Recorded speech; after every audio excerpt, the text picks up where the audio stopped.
There was a knock at the cabin door at 3 in the morning, and then a voice, muffled through the wood, said, "It's me, let me in, I forgot my key." It was my husband's voice, his exact words, the ones he always used, but my husband was lying right beside me, asleep in the bed, and whatever was at the door had just spoken to me in his voice.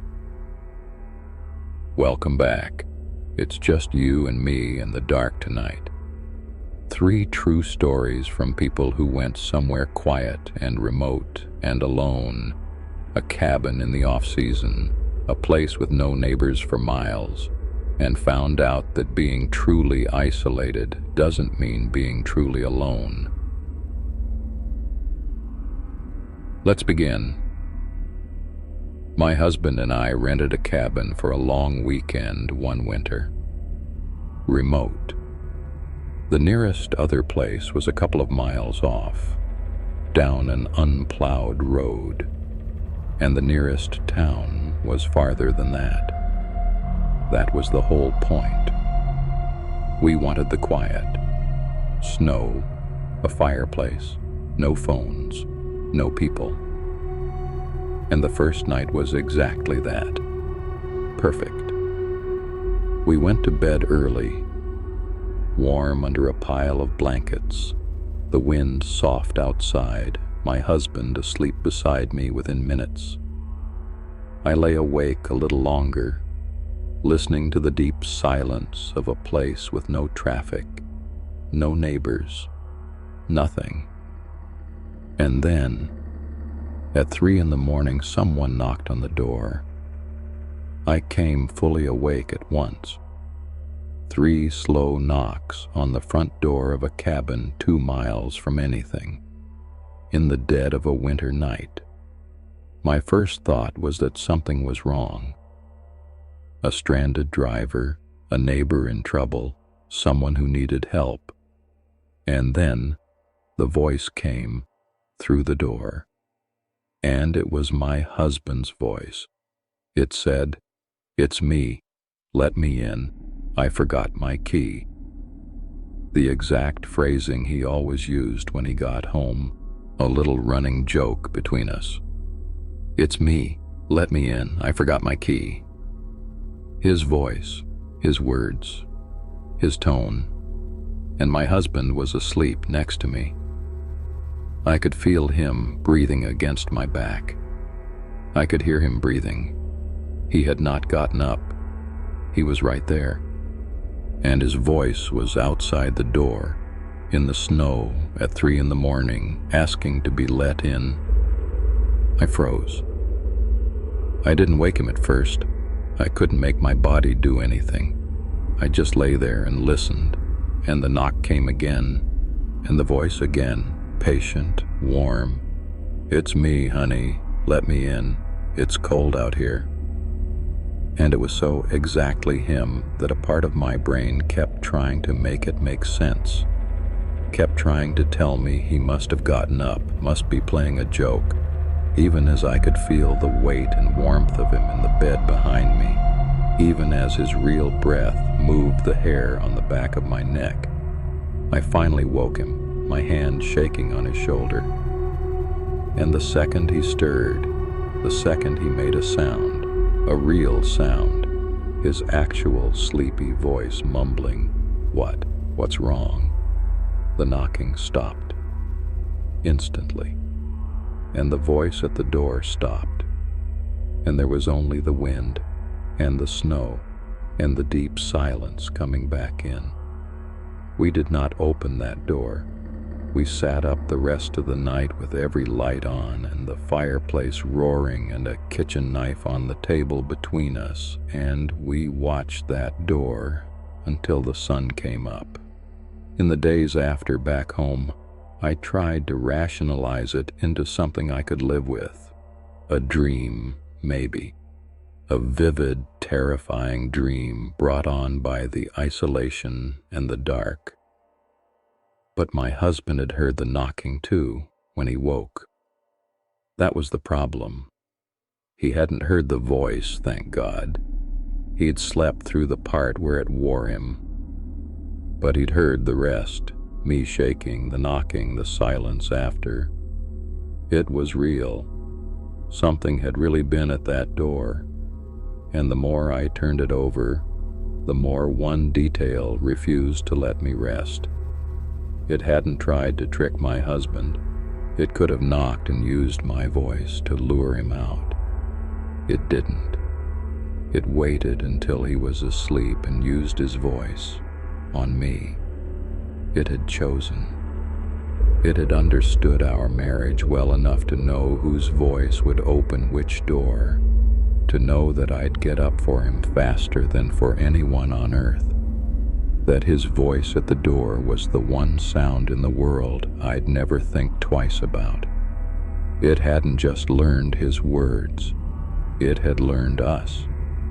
Which one of us was the softer heart? Which one would come? Nothing else happened. No more knocks. And in the morning, in the gray light, my husband opened the door, finally, to the empty snow.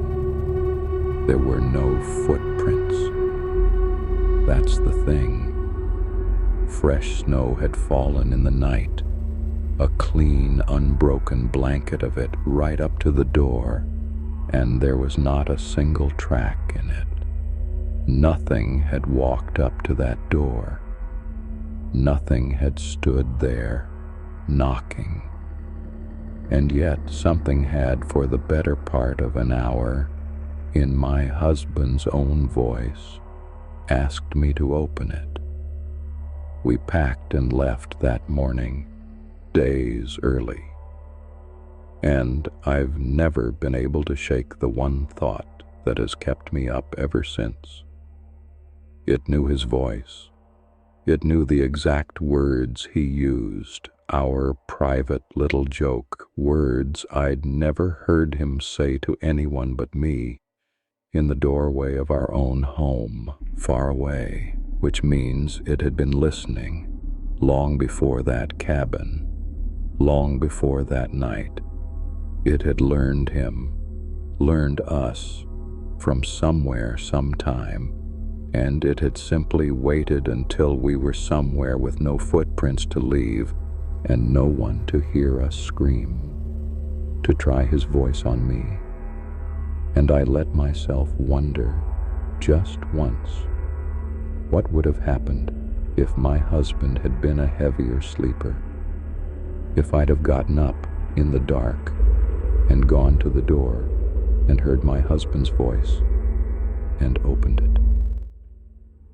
That voice never left a single footprint. The next man spent a week alone at a family cabin and found something circling it, night after night, out in the frost. He'd gone up alone to close the cabin down for the winter, drain the pipes, board the windows, that kind of thing. A few days of solitude in the woods, which he liked. And on the second morning he came outside and noticed tracks in the heavy frost on the ground, boot prints circling the cabin. A full loop all the way around the little building, pressed into the white frost from boots larger than his own. Someone had walked a complete circle around the cabin in the night, close to the walls, all the way around, while he slept alone inside. He was unnerved, but not yet frightened. A hunter, maybe, a lost hiker, someone passing through.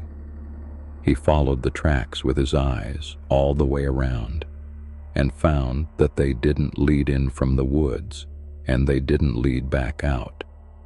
The circle was complete and closed. The boot prints went all the way around the cabin and met themselves, a perfect unbroken ring with no trail leading to it or away from it. Whoever had walked that circle hadn't come from anywhere and hadn't gone anywhere. They'd simply, somehow, walked a ring around his cabin in the frost and stopped. Except the ring wasn't quite closed, he realized, looking closer. It ended, or began, at one spot, at the woodpile. There was a woodpile stacked against the side of the cabin, neat cords of split logs, and the boot prints started and ended there, as if whoever made them had come out of the woodpile, walked the circle, and gone back into it.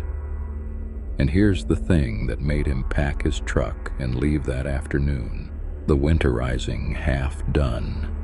He hadn't stacked that woodpile. It hadn't been there when he arrived. He was certain of it. He'd walked the whole property his first day, and that side of the cabin had been bare. Someone had stacked a full woodpile against his cabin in the night and walked a circle around the building in the frost, and the prints began and ended at the pile of wood they'd stacked, like they'd built themselves a place to wait, right against his wall, a few feet of logs between them and him, all through that first quiet night he'd slept so soundly. He drove straight to the nearest ranger station and told them about the woodpile and the ring of prints, half expecting to be laughed at. He wasn't. The ranger listened and got a look on his face and asked him one question. Had he taken any of the wood, burned any of it, brought any inside, touched the pile at all? And when the man said no, the ranger seemed relieved and told him that was good, that was smart, and wouldn't explain further no matter how hard he pressed. All he'd say was that people who winter in those woods have a rule, an old one passed down. If you find wood stacked against your cabin that you didn't stack, you don't burn it, and you don't take it apart, and you don't spend another night there. You just leave. The man asked why, and the ranger looked at him a long moment and said only that a woodpile is a good place to keep something out of the weather.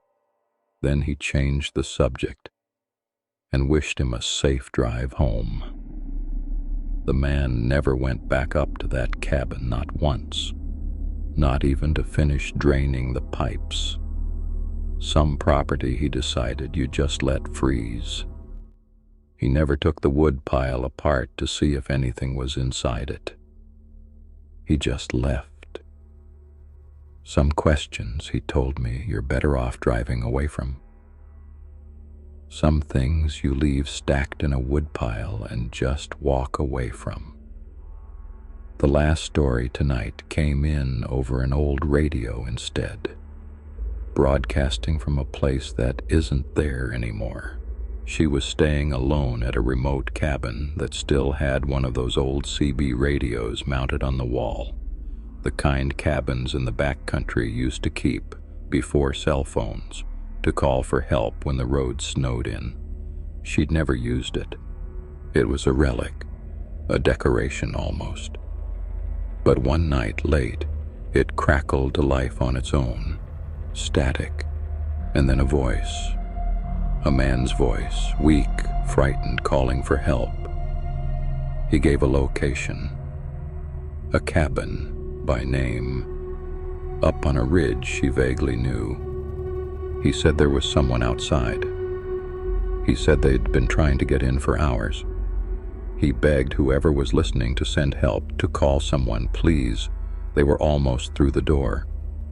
She grabbed the handset, heart pounding, and answered. Told him to hold on. She'd get help. Where exactly was he? And he answered her. He heard her. He repeated the name of his cabin and pleaded with her to hurry, and then his voice broke off into static as if the door had finally given way. She was shaking.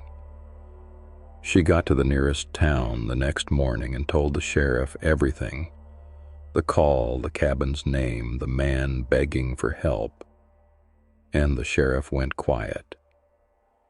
Because the cabin the man had named up on that ridge had burned to the ground years ago, long before she'd ever come to these woods. It wasn't there anymore. There was nothing on that ridge but a black foundation and the snow. And the man, the sheriff didn't want to say it, but she got it out of him. The man who had lived in that cabin had died in the fire, trapped inside on a winter night. While the old story went, something waited outside the door. She'd answered a call for help that had already ended years ago. Spoken to a man who was already gone, in the last minutes of a night that had already happened. And the sheriff told her that other people staying alone in these cabins over the years had gotten the same call on the same old radios on winter nights. Always the man, always the burning cabin, always the thing outside the door, almost through. She asked the sheriff before she left why the radios kept catching it, why all these years later the same call played out on cold nights in cabins for miles around. And he didn't have a real answer, but he told her the local theory, the thing the old-timers believed, which was this: that the man's last act in that burning cabin had been to reach the radio and call for help. That in his final minutes he'd sent his voice out into the night, begging someone, anyone, to answer, and no one had. The storm had been too bad, the cabins too far, the hour too late. He'd died with the handset in his hand and no one on the other end. And the theory was that a call like that, a plea that desperate, sent out and never answered, doesn't just stop. It keeps going. It keeps looking for the answer it never got, rolling out over the old frequencies on the cold nights that match the night he died, trying every radio it can reach, still hoping. And the thing outside his door, the thing the story said had waited in the storm while he burned, well, the sheriff didn't finish that part. He just said she should be glad she'd answered. That maybe answering was the only thing that had ever helped. She left the next day and never went back. But she told me she thinks sometimes about how she'd answered him, how she'd said, "Hold on, I'll get help," and she hopes, in whatever way that call still exists, still loops, still plays out on cold nights over old radios. She hopes that just once, in all those years, the man heard someone finally answer, and wasn't quite so alone at the end. That's all for tonight. If this one's got you rethinking that quiet weekend away, then you know what to do. Subscribe and hit that bell, because there's a new true horror story here every single night, and you won't want to miss one. Give it a like so it finds the next person in the dark, and share it with someone who loves a remote cabin. I'll be right here tomorrow night when the lights go down. Sleep well, if you can. Like, share, and subscribe for daily horror stories every single day.